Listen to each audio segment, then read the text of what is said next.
Real quickly before we begin, I want to thank this video's sponsor, CarMarshal.com. CarMarshal.com can save you lots of money on buying used or new vehicles, cars, trucks, school buses. If you want to save money, I'll have a link in the description down below. I know I'm going to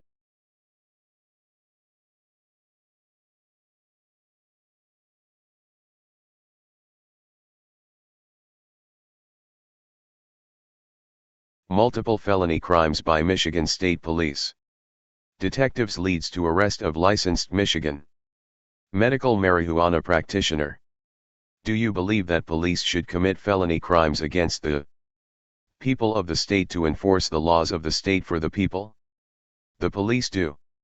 The state of Michigan has started issuing fake/fraudulent medical marijuana program cards to police that allows the police to acquire controlled substances by misrepresentation, fraud, forgery, deception, and subterfuge.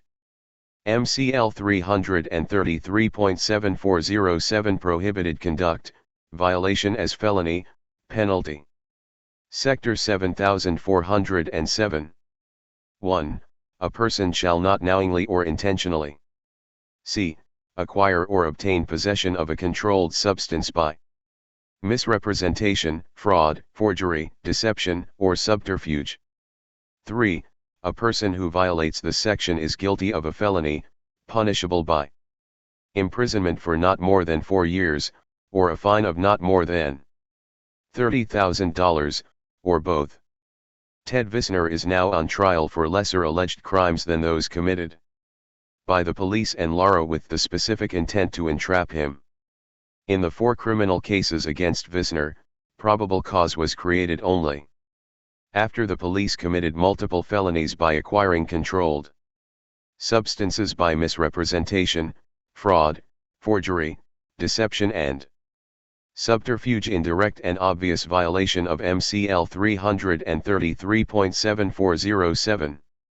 No warrant shall issue without probable cause supported by oath or affirmation. A truthful sworn affidavit.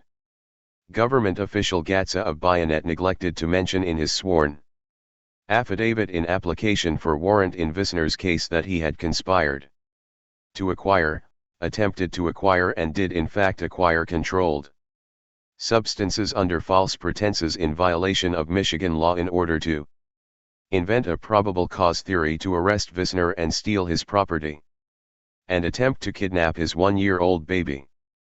Gatsa's affidavit is false by omission, which nullifies the warrant and everything else that followed. Gatsa designed, developed, and created probable cause by committing multiple felonies himself as a sworn police officer/government official, and then left this out of his sworn affidavit to conceal his intentional and premeditated felony crimes. Visner is still on trial. Why? Had government official Gatsa not intentionally omitted his crimes from his sworn affidavit, would his application for warrant been approved by the Bay County Prosecutor's Office and then signed by a judge? This intentional omission was crucial to the approval of the warrant. Government official Gatsa, Ken, and Hughes came to Visner's home and committed felony crimes 7 times while presumably armed, additional felony crimes.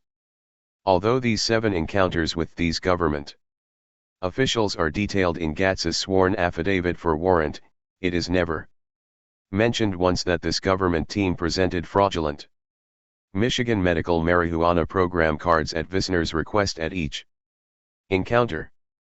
Instead, Gatsa's affidavit reads as if the only thing required to acquire medical marijuana from Visner was cash, which only serves to make Visner look, by design, like an illicit street drug dealer.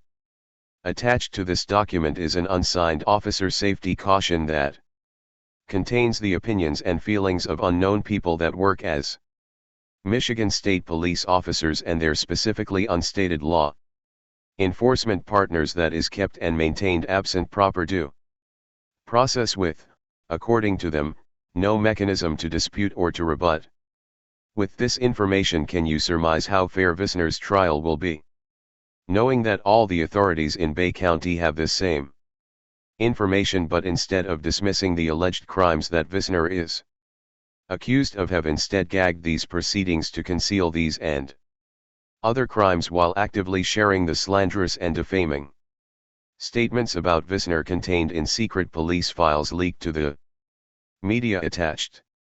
Be sure to read the small print at the bottom.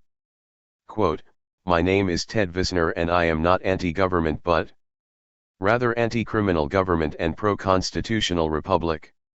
I am not violent, do not have violent tendencies and have never threatened to shoot police at any point in my life. I never threatened anyone over the phone, including CPS worker Melody Lake, whom the unsigned report makes specific reference to. Ted Visner. Visner has recognized that when people who are able to identify when police commit crimes, that the aggression of the police turns on them. The scandalous and defaming opinions shared by all police about Visner is quite disturbing and could get him killed by police, and Visner believes this to be the true intent of the fabricated and false officer safety. Caution. On October 11, 2017, Visner's home was raided by nearly 60 police under cover of darkness at 5 a.m.